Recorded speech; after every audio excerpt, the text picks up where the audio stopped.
एक राजा ने लाखों गायें दान की, फिर भी मरते ही गिरगिट बनाकर कुएं में फेंक दिया गया। और वो भूल ऐसी जो आज भी हर इंसान करता है। ये कहानी है इक्ष्वाकु पुत्र दानवीर राजा नृग की। राजा नृग इतने बड़े दानी थे कि हजारों गायें सजा धजा कर ब्राह्मणों को दान कर देते थे। लोग कहते ऐसा दानी धरती पर दूसरा नहीं। लेकिन एक दिन एक ब्राह्मण की गाय भटकते भटकते राजा की गौशाला में घुस गई। सेवक पहचान नहीं पाए, राजा को खबर नहीं लगी और कुछ दिन बाद वही गाय गलती से दूसरे ब्राह्मण को दान कर दी गई। तभी असली मालिक ने गाय देखी और चिल्लाया, ये गाय मेरी है। दूसरा बोला, नहीं, ये मुझे दान मिली है। दोनों राजा के पास पहुंचे।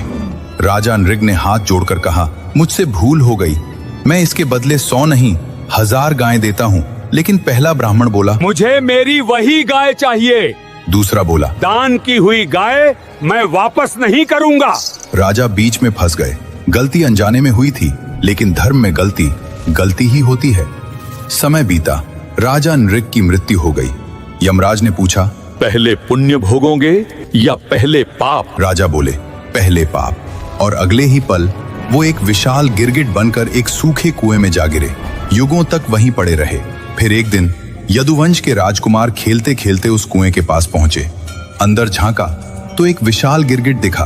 कोई उसे निकाल नहीं पाया तो श्री कृष्ण स्वयं आए। भगवान ने जैसे ही उसे स्पर्श किया, वो गिरगिट तुरंत दिव्य राजा नृग बन गया। राजा नृग हाथ जोड़कर बोले, लाखों पुण्य किए, फिर भी एक भूल की सजा अलग से भोगनी पड़ी। तो याद रखिए, दूसरे की वस्तु भूल से भी अपनी मत समझिए। कमेंट में लिखिए, जय श्री कृष्ण।